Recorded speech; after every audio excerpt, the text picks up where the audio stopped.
Today's fellow fasting foodie friend has been fasting for 3 years and has lost 20 pounds in that time. She is 43, the mother to 3 adult daughters, and lives in Houston, Texas. Today's guest is Karina Austin. Welcome, Karina.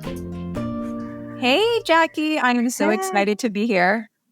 Yay, I'm so excited to have you. And so I always start, are you fasting or in your eating window right now? I am fasting. So 40 ounces of goodness, water, H2O. So fasting. I definitely wanted to be in a fasted state when I was going to talk to you. Yeah, I always do my podcast recordings fasted too. Today's actually an update for me, but I have my black coffee until then.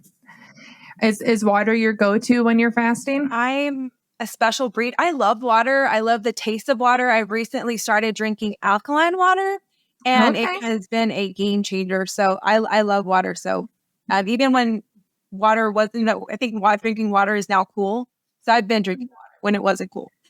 Okay, so what's alkaline water? Like, do you have to process it? The pH is like not, and I honestly, I just know it has like and I know this is going to sound weird, but it's like a softer taste. Like it's just not as harsh. And like when you cook, it just doesn't seem so grainy. And maybe that's just Houston water. When you take it out of the tap, it doesn't have the best flavor. And now that I have alkaline water, it's honestly not that expensive to get it, but it's just so yummy. And I'm saying water's yummy. So just imagine that it's a very smooth. And if you like cold water, it's just so fresh. Like I feel like it's from like a river or somewhere. Like it just feels like it's that fresh. That's awesome. I grew up in the country and I thought it was horrible water. It was well water. And then now where I live, it's, processed and it tastes so different. So I know what you mean. I don't think we have a chlorine taste. Maybe it would be to you, but I'm just saying like there is a huge difference in how water can taste. Yeah, for sure. I totally understand that, even if I don't know what alkaline water is. Yeah, I feel like I'm a water connoisseur now. Like I'm like I cannot take tap water. I've kind of become a little bougie with that, but it's really changed my taste buds, and I really do appreciate food a little bit more now that I drink alkaline water. Do you think you can tell a difference when food is made with different water? Oh my goodness, I can, but that's crazy. I know that's expensive. They're not going to. I understand. Yeah. You want to do that, cook it yourself. Yeah. That's funny though to have the difference. It is. Okay, so I can just taste it. It's weird. Yeah. Hey, and if you love water though, what a wonderful tool to have in your fasting belt. Yes, for sure. Do you drink coffee at all or anything else in your fasting? Coffee, and I love how we're all different, but we're all the same. When I hear your lives and like the comments, they're like Jen Stevens and her IF stories. They're just like the creamer. And I think I was like that for a little bit, but now that my taste buds have changed, I can taste the chemicals in the creamer. And I would have never thought that. I'm just like, creamer's so good, but now I can taste the chemicals. Yeah, I'm the same way with, I don't know if you've ever been a flavored coffee drinker, like the hazelnut black coffee. That's all I used to drink. So I never did the creamers, but I cannot drink the flavored coffee anymore because it just tastes so chemically, even though it smells amazing. As soon as I drink it, I'm like, You're right. Yeah. The taste buds changing. So you've been doing this for 3 years. Yes. How did you start fasting? Like what was your eating window, fasting window, and how did it morph, if it did at all? My story is different, that I actually found fasting through an app, which is the Zero app that you use. And I think I was looking for another app and I accidentally downloaded the Zero app. And then I'm like, What is this? And I'm like, it just tells me not to eat and to eat. And that's all I knew about it.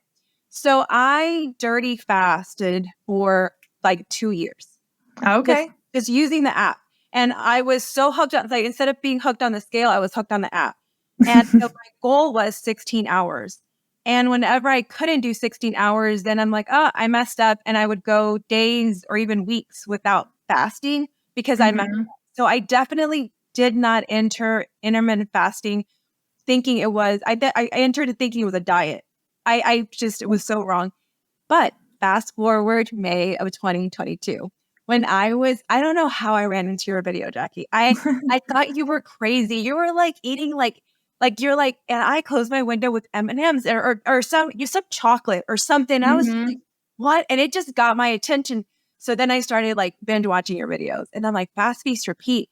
And that it was a rabbit hole of the obesity code and then Jen Stevens and fast, feast, repeat and appetite correction. And I was like, wait, what? I'm like, there's benefits to So I started clean fasting May until now. So I did experience weight loss with dirty fasting, and this is just me being honest, but I experienced the best health with clean fasting. I have had a couple of health scares in this last year, Jackie, and I am convinced, I'm a believer. I just know God is so good, and sometimes he plant these seeds and you don't even know why you're doing it. And even though this time or like this last year that I have been doing intermittent fasting, it hasn't really been for weight loss. It's just been for me to first get out of diet brain, because diet brain is real. Oh yeah. Get away from like, honestly, like being a slave to food and demonizing food. And I have learned so much in this past year that a couple of health scares that I had, even though the scale wasn't moving, I am 125% convinced that there was internal cells inside of me that needed healing, and weight loss it just wasn't important. So I'm in a place that I'm at peace. I want to be one of those stories that like I was intermittent fasting for 5 years and then I lost 10 more pounds. And if Yeah. that's my story, I would love it. But that's not my story right now. My story is just like the mental freedom that I have experienced, no diet. And even when I was at my thinnest, I never felt mentally the way that I feel now. So it's almost like a full circle moment. Oh yeah, I'm right there with you. Even I've lost weight. I don't know what diets you've done in the past, but with Weight Watchers or diet bets where you bet on yourself to lose the weight, I'd get to my goal, but it was always like this, when am I going to be able to finish this Yeah. and enjoy food again? And I said, I know you've mentioned that you're not a binger, and I'm not a diagnosed binger, but I do know, at least for me personally, when I restrict whatever I could resonate with your story about popcorn. If you tell me, Karina, you cannot have green beans, right? Yeah. I would crave green beans. So I have Yep. learned that about myself. And I always thought like I was so unique. Like, oh, this only happens to me. But being in this community of intermittent fasters, I'm just like, oh my gosh, it happens to everybody. And when you find it that it's relatable and then you can talk about it, you no longer feel like you're weird or you have to do something in secret or hiding or even be shamed. Unfortunately, there was also shame related with Yeah. being like that or thinking like that. Yep. And that's actually one of the very big compelling things for me to share the foods that I eat and that I still eat donuts or sweets, Yeah. is that it allows people to think I'm not alone. Yeah. And people will say things like, well, just don't eat that stuff. It's easy. Well, if you don't understand that it's not easy, then you're not the people I'm trying to reach. But you're right. There are so many of us that I did 75 hard last year. I'm not a huge drinker, Yeah. but the moment I couldn't have alcohol for 75 days, I wanted a margarita every single day. And I don't crave alcohol. I thought, okay, but it was the only thing that I couldn't eat. And Yeah. I'm the same way. It could be green beans. It could be, well, I don't like mushrooms. I was going to say mushrooms, but it doesn't really matter. If it's a food that you tell me I'm not allowed to eat, I'm going to start to crave it. So that part of intermittent fasting is, I know you're going to have so many different podcasts, and I know you're good. Anytime I hear about these, people who are like, I lost 10 pounds in a month, and I'm like, that's not my story, and I know that as people listen to the different episodes, I hope that this episode resonates with somebody who's like, I'm not losing. What's happening? What's wrong with me? Why is IF not working? And it's just like, IF is working. Intermittent fasting is working. You have to look at the bigger picture. And when I think of the potential health scares that I could have had, but I would have been 10 pounds skinnier, I don't care about that. My health is more important. So Exactly. it's such a big mindset shift. And I hope people arrive there and they really do see the big picture of what it is. It's a tool. What does Jen Steven say? It's a weight health tool with a benefit of weight loss or something like that. And I think that's so accurate. Mm-hmm. And isn't it amazing that both of us thought of it as a weight loss tool to begin with? But I did lose weight pretty quickly. So I have the privilege of saying it from this point of view, but I would 100% still, I could lose weight. I know there are ways that I could lose weight, but I would take the mental benefits that I've received over the weight loss any day. I don't feel ashamed or obsessed with food or worried or like I'm missing out ever anymore. And I battled that daily. Yeah. And just for clarification, I'm not losing weight because I'm not over restricting. Could I, you've mentioned, could you do keto and lose weight? Absolutely. Could I Yep. restrict and lose weight? But gosh, since the age of 30 till the age of 10 years of hardcore dieting, losing and gaining, losing and gaining. I'm done with that. Like, I don't, if I have to be in another diet again, I know that I could, but Yeah. I prefer being mentally sane, that I want it to happen gradually. And like I said, I keep going to that story. It's just going to, one day I'm going to wake up and I'm like, I lost 10 pounds in over 5 years. And I would be totally happy with that. This video is sponsored by Element. I've been working with Element for over a year, and one thing that I absolutely love about using their product is I know it's a science-backed formula. One of the co-founders' name is Rob Wolf, and Rob is a former biochemist researcher and a twice New York Times bestselling author. With scientists like Rob behind the product, I feel great adding it as part of my intermittent fasting lifestyle. Element is designed to be only the items that you need without those extra ingredients, which means it fits a lot of lifestyles and a lot of different diets. Right now, Element is offering my listeners a free sample pack with any order. That's 8 single-serve packets free with any Element order. This is a great way to try all 8 flavors or share Element with a salty friend. Get yours at drinkelement.com/fastingfoodie. This deal is available only through my link. You must go to drinkLMNT.com/fastingfoodie. Thank you so much to Element for sponsoring this video. So you mentioned to me in your little bio before, like as you're signing up, that you really love to make all kinds of food. Yes. Can you kind of share how your maybe joy of cooking has evolved as you've been a faster? So I am the cooker. I cook for my family. So Thanksgiving dinner is on me, like everything, turkey to all the meals. So when it comes to my sisters that I have, they all depend on me for cooking. So what's happened with intermittent fasting is that I like the flavors are intense. Like, I don't know how to describe that. It's just like, so I like a very robust meal. I like vegetables. I like fruit. I like meat. I like protein. So I think that now I've become a little bit more creative. Like, I'm one of those cooks that kind of just makes things up. Like, I just kind of put things together, and you say, well, what are you cooking? And I'm like, chicken. But it might be chicken Alfredo. Like, I don't know how to describe my meals. But what's happening now is that now I'll go and use like a reference. Like, I'm like, oh, I'm going to make, a lasagna. And then I'll look at the recipe and not follow it, but get ideas. So then I find myself like doing like Asian foods or Mediterranean foods, just based on, I just like look at the recipe and then I make it my own. So I've been very, that's happened a lot ever since this past year with clean fasting. Now, how would that have been different trying to make a lasagna when you were dieting? Would you worry about every single ingredient? I would make some for my family, and then I would make some for myself. So like say for like the lasagna example, there would have been lasagna for my family, and then there would have been like zucchini lasagna for me with like turkey and, probably half of the cheese. It wouldn't have been good. Yeah. Diet brain. Like I always thought, Jackie, for the longest time that I would make my family a certain meal, but I had to eat something different. Like, it was almost like I wasn't allowed, like I didn't have permission to have a seat at my table with the food that I ate, because I wasn't, it was just, it's weird. I'm 43. Like, I am allowed to do whatever I want, but mentally I would not give myself permission. So that's a big difference.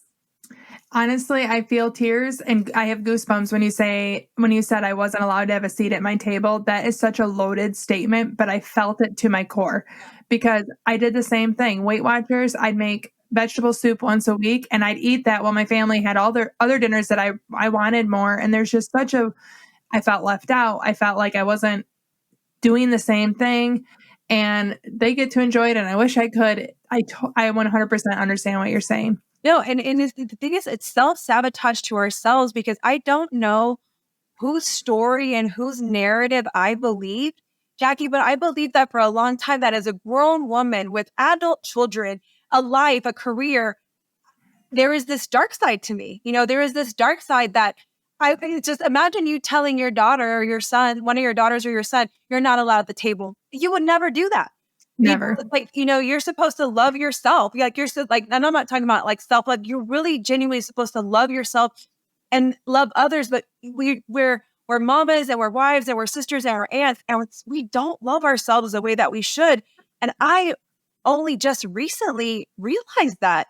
And I'm glad that I'm now 43. But man, I wish 33-year-old Karina would have known this, or 23-year-old Karina. And that has changed. And it's just like that aspect of, and I give a lot of credit to intermittent fasting, because when you don't spend the whole day eating, you have a lot of time to think and Yeah. up. And that's when like the repairing process starts, the healing process starts. I 100% agree. And not only are you having the healing or the not eating all the time, giving you time to think, but you're removing the negative thoughts Yes, from the shame, from the guilt, and absolutely. it's removing so much negativity. And I have found that fasting has allowed me to pursue benefits in so many other areas. So I think it is a snowball of health. Like I've never thought of protein and I still don't measure whey, but I'm starting to notice a difference because of fasting. So I'm naturally leaning towards opening my window with protein. And it's not from a shame standpoint, but it's just this natural evolution. 3 years in, I'm starting to notice I feel better when I do things. It's easier for me to choose that. And I just really appreciate the path that fasting has taken me on. Yeah. And just to mention, at my highest, I was 230 pounds at like at the Okay. 30 when a doctor diagnosed me as obese, and I think that was like a slap in the face. I was just like, 'cause Well, I saw obese, and I don't mean to be offensive for anybody listening, but I would think of like my 600-pound life. I'm like, yeah. you're obese. That was like what I thought. So when that doctor said I was obese, I was just like, oh my gosh, I never saw. And it just started this whole diet mentality. So I have been able, through yo-yoing and everything like that, lose 65 pounds. But it wasn't until intermittent fasting that I was able to like stop the yo-yo dieting. And it's like, Mhm. it just everything changed. And I think, it's just because I hear different stories and I'm just like, well, it's so easy for you to say you lost 30 pounds or you lost this, but it's just like it takes a while. And now that I'm here at this side of IF, I know that I had to walk that journey because I wouldn't have appreciated everything that I went through. And I know that sounds kind of counterintuitive, but it's just like I had to go through that. I couldn't have lost it the easy way, or I would have gone back over and over again. And now I'm here and I'm like, okay, Karina, we're here. Let's keep moving forward.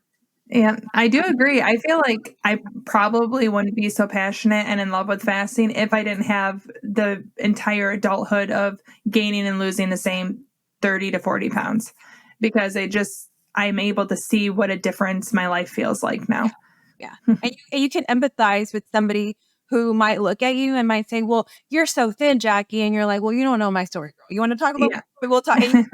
Things that they tell you, you're just like, oh, I've been there. I know what that feels like. Let's talk about it. Yeah. Yeah. That's exactly right. So you mentioned you have 4 adult daughters. What did they think of you fasting? So the girls have always, unfortunately, have seen me dieting. I've Yeah. tried to keep it a secret, but they notice. They notice, and I do really do feel like I did kind of put a little bit of diet brain in them, and that's one of my biggest regrets. Even though they were older when they saw, but they still noticed like mom dieted, Yeah. and I think what they notice now, what I try to share with them now is not so much the weight loss, is the benefits of health. They were along with my journey with the different health scares that I had this year. And I always remain positive. I'm like, I know everything's going to be okay. Like, I know that I have been putting in the work and I know that and and always a little bit of fear, being 100% transparent with you, Jackie. Like sometimes you're scared. Sometimes you're like, you hear your diagnosis and you're just like, I'm gonna die. Like that's the first, like Yeah. you're not, everything's gonna be okay. You go through the moment. And I have been so grateful. Thank you, Jesus, that everything has been okay. And I've been able to reiterate to the girls, my daughters, I'm like, it is all about health. It is all about health. And it's been great that they've been able to see that. And they're just like, gosh, mom's about all health. I'm like, all about health. So that is what I keep cheering on. Not so much the weight loss, but the health benefits. Well, I'm really sorry to hear of your struggles this year, but I'm really glad that you're positive and that fasting has helped you to get through it. So, Yes, for and sure. I'm a believer too, so I'll be praying for you as it continues to go well. So, do you have favorite window openers? So my favorite window openers are things that are fresh. So I Okay. have learned throughout the year that if I open up with a donut, I'm probably not going to feel as great. So anytime it's like something fresh, something whole, like either Mhm. fruit or a vegetable, I feel like that kind of like sets the tone for my window. if I start well, sometimes I do, like, especially at the beginning when I was clean fasting, man, I didn't know how to do it. And I would start my window with like a cookie because it was easy when Yeah. you open it. And I've learned the hard way that that's not the best way. So now that I'm almost a year in with clean fasting, I'm just like something that is fresh and whole. And I actually plan my opener. So I'm not Okay. there anymore. Before I would just kind of not plan my meal, but now I'm just like, I'm going to open it with this, or I have something ready. Because I think that's, you have to kind of learn from Oh yeah. your tendencies. If you don't have something available, I know not everybody can meal prep, but if you're very hungry and you're about to open your window and the closest thing is Chick-fil-A, guess what? You're kind of setting yourself up. You probably will go to Chick-fil-A. So I really try to have something fresh available to open, but sometimes it doesn't go that way. But I already know, like, Karina, you're going to pay for this later because you're going to not very good.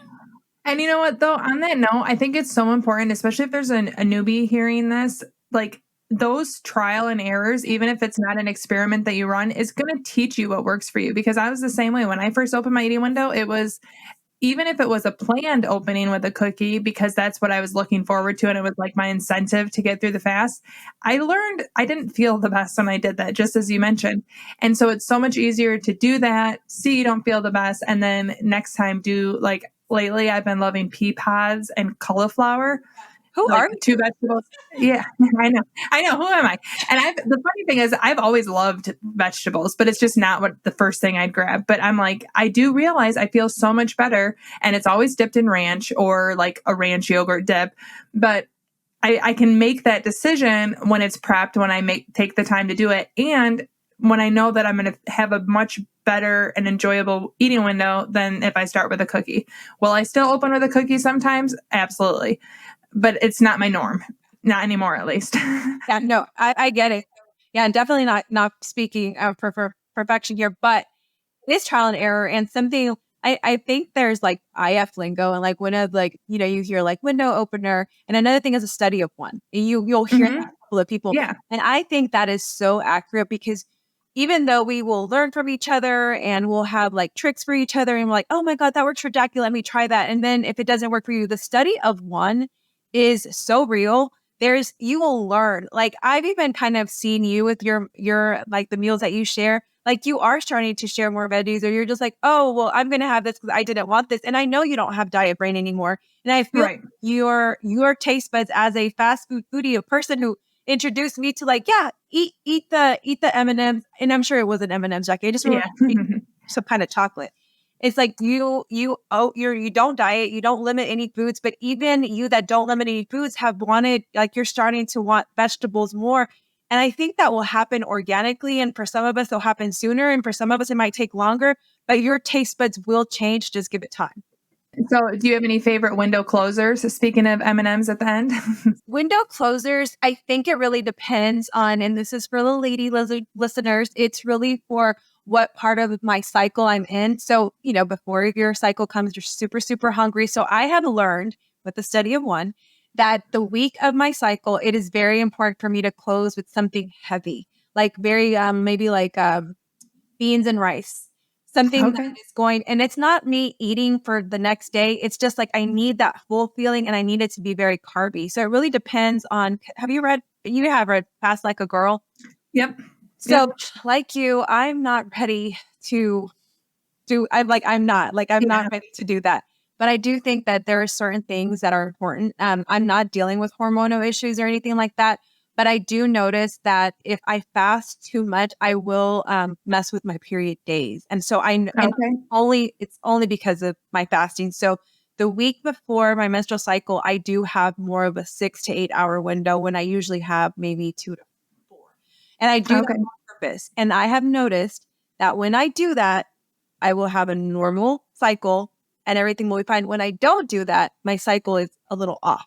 So I've done that. So I just like to, it just really depends, but I just like to end with something yummy, something that's going to make me feel full. And like you, I don't like it to be, a rice cake. I want it to be something yummy. Yeah. So I don't have something in particular, but what I've been doing lately is I have been closing my window with a bulletproof coffee-ish, something very strong that's going to keep me full. Okay. Awesome. Yeah, so instead of opening with a bulletproof coffee, I end it. So I feel like it kind of helps me for my next fast. That's awesome. And I've found, like you said, I don't have typical for the entire eating window, but I go in spurts. Like lately, it's been apple nachos have been my natural peanut butter apples, just so good. The cinnamon. Um, The, yep, cinnamon. Yep, that's exactly right. that's such a But unique combination. If people haven't tried that, apples and it really is good. So your typical eating window you mentioned is about 2 to 4 hours, except for that right before your cycle. And do you track your fast? Or do you track your eating window, or do you kind of let it be fluid? I tracked my fast only because I still use a Zero app, and I'm not too cheap to pay for the Yeah, window. me too. So because of that, if I did, I think the window would be easier because just for kind of doing the math. But honestly, it's kind of like you know, you always say it's simple math, guys. So I just figure it out. Hmm. I know if I have something going the next day, if I need to close my window earlier or later, then that's honestly just really natural. And sometimes I need to make sure that when I do have my window open, that I'm not restricting. And sometimes because of work, I gosh, it happens sometimes where I might have a window opener and then I get really busy and then I haven't eaten the 4 hours. And doctor Hmm. would tell me, well, it's already 4 hours. Stop. You can't eat. And I did do that. I would do that. So like I would have let's just say I would have the apple nachos and I would eat that. And then it's just like 4 hours later, I was like, oh my gosh, I need to eat something. But I'm like, oh, it's 4 hours. I'm like, oh, I'm going to have to fast the next day. The next day, I was starving and I wanted a bed. Yeah. So I have learned that it's better to have a 6 hour window with good meals in it than have a 30-minute window with just one snack. So again, going back to that study of what it's like trial and error, trial and error. And now I know myself enough to be like, okay, Karina, you can eat more. It's fine. I love that you shared that because people need to understand that fasting is going to work when you have your failures, when you have your successes, and when you really learn what works for you. And the only way to do that is to sometimes, and I say wrong very cautiously, because you're just going to find out that it didn't work well. And you're not going to know what does work well if you don't have anything to compare it to. Yeah. So I think that's great. And like you said, it is kind of touching back to the diet brain of, oh, I shouldn't, even if you're feeling hungry or you want to, but you're going to learn to mold the behaviors. And I think that's great that you shared that. And we call it diet brain, but I think if we sit down and think about how we talk to ourselves, it's like 80% negative, you know? Like we're Yeah. we're we're just so mean to ourselves. And when I became aware of how um mean I was to myself and how I always wanted bad stuff, it was just very weird. I don't know. I think there was a trend last year, maybe, and it's like when you're talking negative, like just remember your younger self, or sometimes that might hit home for us, might be like our babies when they're toddlers. Would you speak Yeah. to your kiddos like that? And I have that, and it took me a long time. It wasn't like instant. And whenever I want to say something negative about myself, I go back to that little girl and I'm like, would I talk to her like that? And I'm like, nope. And I'm like, Karina, you can do better, girl. And I just get over it. And it's not a big deal. And it's not waste. I'm like, I have too many things to think about and do to waste my time all day. Keep repeating myself, you're Karina, you're bad, you're bad, you're bad, you're bad. Like, Right. you're fine. Yep. I love that exact trend you were talking about where you picture like your younger self, and anything you're saying to you now is also to that person. And it does kind of give you a better perspective. And I almost feel that like when you do go, and I know this is probably like weird, but when you go back, and this is just me sharing how kind of like my thought process is, when I go back and I go back to that memory when I do remember feeling bad about myself. And I'm like, it's okay. And like me, adult Karina talking to young Karina and saying it's okay. And like us actually having like a moment and saying it's okay, Karina. And I don't know. It's a lot of healing, I love that. a lot of, a Hmm. lot of healing. I'm with you. I think because I have so much less negative self-talk with the food, because it was such a huge part of my life, that I'm able to be healing in other areas, even if it's not food related. So I 100% understand what you're saying. And I'm just overall a more confident person. I do have more respect and love for myself. Yeah. Even just looking in the mirror in the morning, it's not like I'm tooting my own horn, but I don't have the same like ugh that I used to, Yeah. even if That's it wasn't food horrible. related. Think about that. That's horrible that that's Yeah. the thing that you would think about is just like, oh, look at this, instead of saying like, oh my, like, and I had to do a practice where I would start complimenting things like my pinky. And you're probably like, Mhm. so cool about your pinky. Well, hurt your pinky or let your pinky be damaged, you're going to really understand how important your pinky is. But it's Yeah. focus on all these things and our mind will go wherever we focus. And instead of saying something's bad, just really appreciate yourself. And it's hard, but having to like look at yourself and look at yourself raw and say, you know what, I might have these stretch marks, but you know what, I carry my babies in there, and I might have little wrinkles in mine, but man, I sure do laugh a lot, and all those things are real. You're not like living in la la land or positive land and don't see the reality, but it's just like, Right. I'd rather be there and consistently hate myself and live in a mentality. I'm like, there is a better way. There has to be a better way. And there is, it really just starts with your self-talk and just that, that tape recorder that keeps going over and over in your mind. Yep, and I'm with you on the stretch marks and the babies.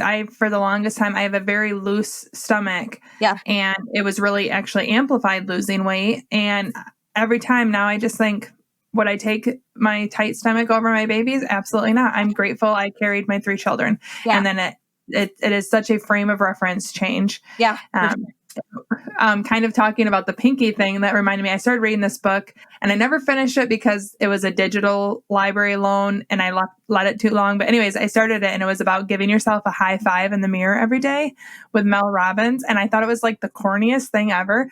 But I challenge you or anyone listening to just kind of do that, because anytime you high five someone, you're like encouraging them. It's celebrating something. So exactly. So if you high five yourself in the morning, you kind of feel silly doing it, but it was really kind of a cool experiment to do. Yeah. And I don't remember like exactly what she says, but it was all about just starting your day like positive and encouraging yourself and treating yourself with the same enthusiasm that you'd give your best friend or your spouse. Yeah. Like the high five in the morning was just a great way to start the day.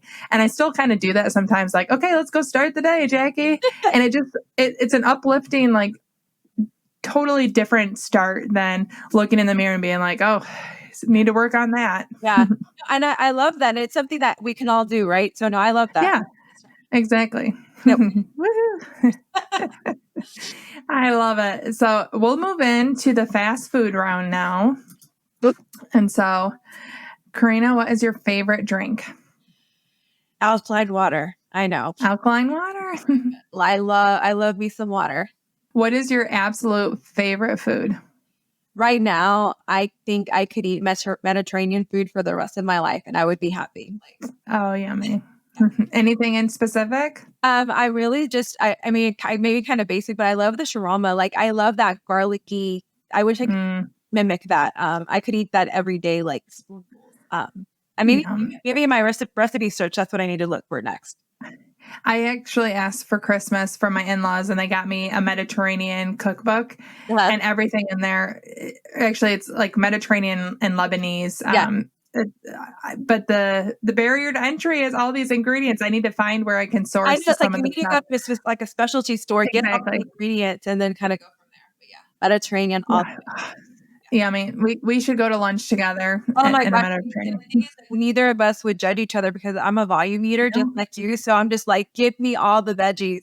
My husband, he's always like, are you going to eat all that? He usually takes food to go. And I'm just like, he's like, do you want this? I'm like, no, I'm good. But I would probably. Yeah. That's so funny. Awesome. Okay. What is the weirdest food combination that you love? So when I did Whole30 years ago, and when I learned about Whole30, or maybe I just picked this up, that when you have like a hearty meal, you put a little bit of sweetness to it. So like personally, I don't eat like pork chops and applesauce, but that kind of combination. So because I am from El Salvador, we eat plantains like a lot. I can add plantains to anything, or I can add apples to anything. Like I would have a hearty plate, and then there would always be like a fruit. Like I like that savory and sweet combination. So okay, awesome. Does pineapple belong on pizza? Absolutely, absolutely. Awesome. And you could put it on any pizza, and it would taste good. I agree. See, we can definitely feast together. Yes, for sure. What's a food that most people love that you dislike? So I like everything. And I don't know if most people like this. So I'm going to say, I'm not a fan of, like lamb or like buffalo or Yeah. duck because first of all, I think the rarest thing that I ever have is turkey, which I know is not rare. And because I think about the baby versions and I don't know why. When I think about lamb or deer, I think about the babies and Mhm. and then my like, why don't you do that with chickens? I'm like, I don't know, but it's just, I'm like, I don't know. They don't affect me that way, but I tried it one time and I'm not a fan of like the gamey taste. So just, I don't know if those are exotic meats, but I just give me chicken, beef, and rice. That's it. Yep, me too. I do eat pork too, but beef, pork, chicken, those are my 3, and I'm like, But yeah, I've said anything else. Okay, if you had an opportunity to make your perfect last meal, what would it be? I'm going to go back to what I'm eating right now, and it's anything Mediterranean. I just see a plate just full of vegetables and fruit and like that shawarma chicken and with a Mm. side of baklava. Oh, baklava. Yes. Yes. I have to So have good. the sweet. Yeah. Have you ever made baklava? I have not, but Me neither. I've heard like the pastry, it's something that you can buy. I thought that somebody was actually like baking. Like I think you can actually buy like the pastry. Someday I would like to make it, but I'm sure it'd be like a one-time thing. But I'm with you. I love baklava. There's a local Lebanese restaurant that I buy pitas from when we make shawarmas. And every time I buy pita, I might pick up some baklava there. Yes, for sure. So good. Awesome. Well, that is the end of the fast food round, but I just wanted to give you an opportunity. Is there anything you wanted to share to encourage or inspire others or about your journey that we didn't get through? I think we had such a great conversation. We covered a lot of the stuff, but kind of just going back on, whoever is listening to your podcast, thank you, first of all, Jackie, for, being a voice for us. I know there's ladies and men, but, a lot of women, I hope a lot of the things that we mentioned, in this episode and in episodes to come just really resonate. And food freedom is real. I know that we all come here for weight loss and I get it, but really weight loss is a side effect. I would just encourage anybody who's not losing weight that something is happening, something supernatural is happening within your body. And instead of saying like, why am I not losing weight? Saying, you know what, body, I'm not sure what you're doing, but I know you're doing something good. And if your body feels like it's time to release the weight, it will. And just give it time. And I know you hear that. And when you're struggling with weight, that you just want to punch somebody in the face when they say that, Yeah.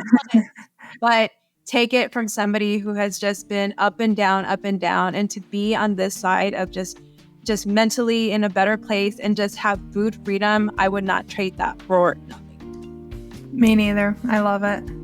Thank you so much for being so candid and sharing your story. It's been a real pleasure to talk to you, Karina. To you, Jackie, I feel like you're like my next door neighbor and I'm about to go out for some baklava right now or something. I wish. I would absolutely love to live in Texas. I need the heat. It's hot, girl. It is hot. It's cloudy, but it's hot. And then that's cold. It's just the weirdest weather, but most of the time it's hot. It's either hot or hot. Yeah. Awesome. Well, take care. Okay, thank you.